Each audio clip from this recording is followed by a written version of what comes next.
Something I praise TNA for is their ability to book matches and segments for the next week's show to give you something to look forward to. You know what to expect. Yes, I'd remove spoilers to ruin that feeling you get from the show, but that's been said by many fans and myself many times, so we're not going to go into that again. But the problem with this week, especially in the opener, is that the build up for next week is questionable or at the same time surprising. So first we find out that Abyss is no longer working for TNA, but instead he's got a private contract and he works for Magnus, and the only time he can be in the ring in TNA is if Magnus is there. But at the same time, the new owner of TNA, Mr. MVP, can threaten to fire him and book matches for him, which leads to a triple threat match being made next week where Samoa Joe will be getting his rematch, Magnus will be defending his championship, and Abyss, the guy who can prove if he's committed to his contract with Magnus or if he's committed to being a wrestler in TNA. So far, so good. Then Eric Young comes out and uses the motivate, validate, participate reasoning to get himself put into the triple threat match next week.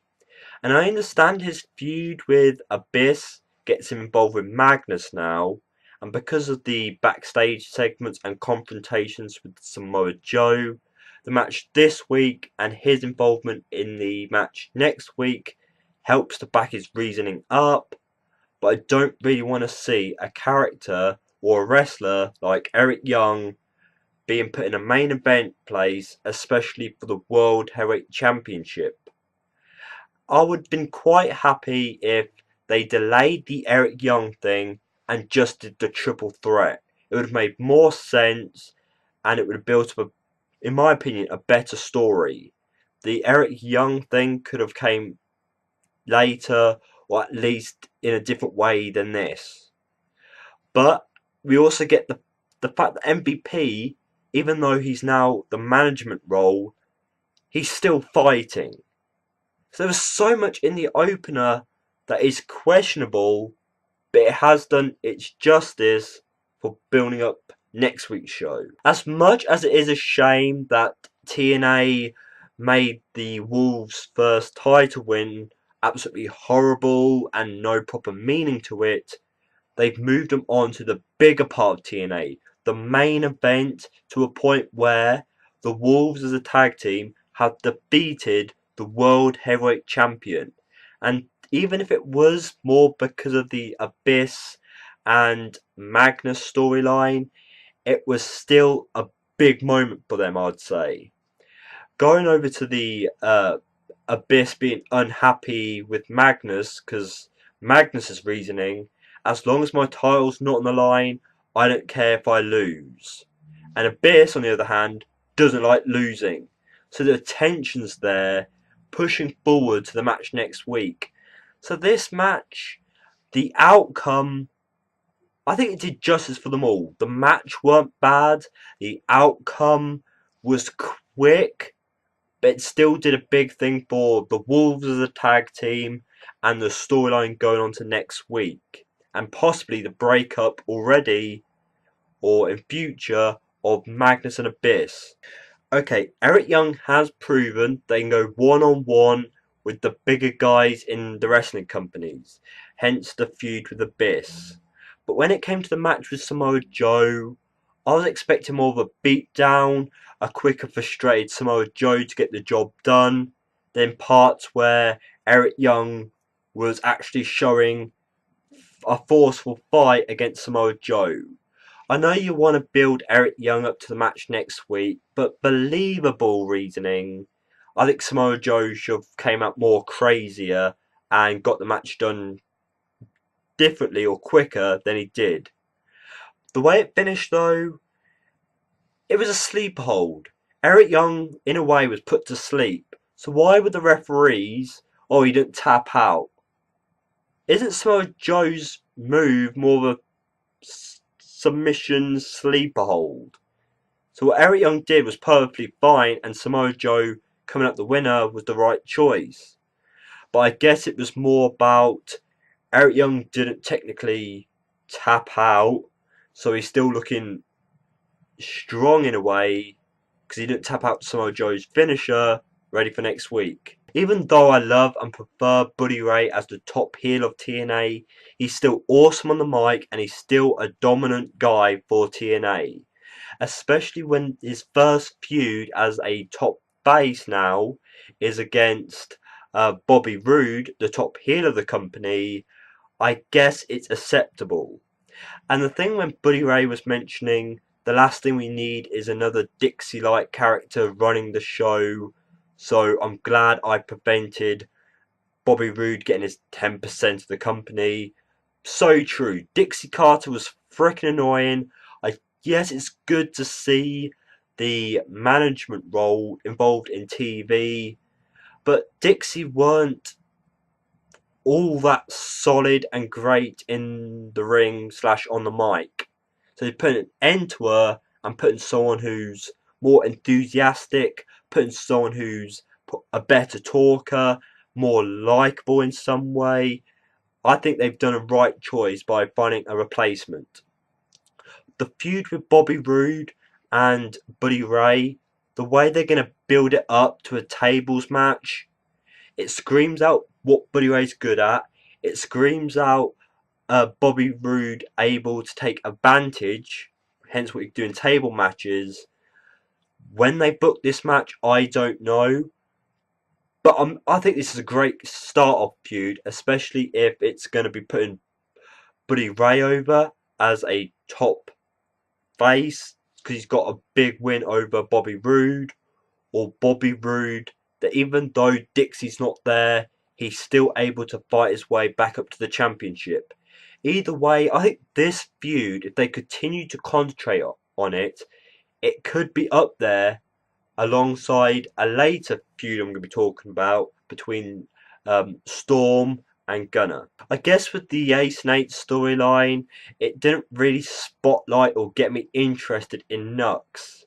So now with this family storyline going on, yes, it could bring in Knox's family into TNA or his sister, so it could be beneficial, but my liking towards Knox or my interest towards Knox is not really there, so I just guess I should wait and see what else this storyline brings or how they package Knox if or when he returns back to TNA. TNA have found a way to turn, as Angelina Love rightly said, the bland Velvet Sky into a heel. Yes, she may have been over the face, but doing something different with her, helping to find a way to keep her up there as the top TNA knockout, I guess was an important aspect. So to reunite the beautiful people when there's no knockout tag teams left is a bit questionable and may not be needed, but for storyline aspect, to have Angelina Love teaming with Velvet Sky again, taking down Madison Rayne, and possibly helping Angelina Love capture the knockouts championship again, is an interesting way to keep the division, or at least the storyline, interesting. Before Kenny King's disappearance in TNA, I enjoyed his in-ring performance. I enjoyed his direction to possibly becoming the X Division champion.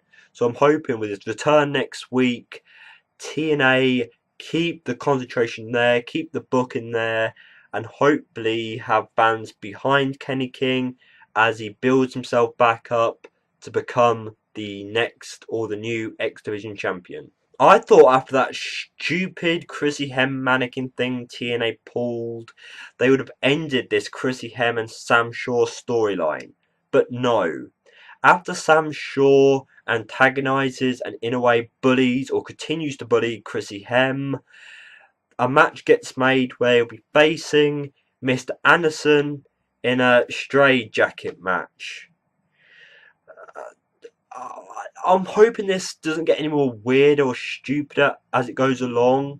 I'm hoping the end is near, because right now I'm not sure how far they can take this Sam Shaw character, but I can't blame TNA for trying, I guess. For another week running, Rockstar Spud and EC3 together bring gold to TNA.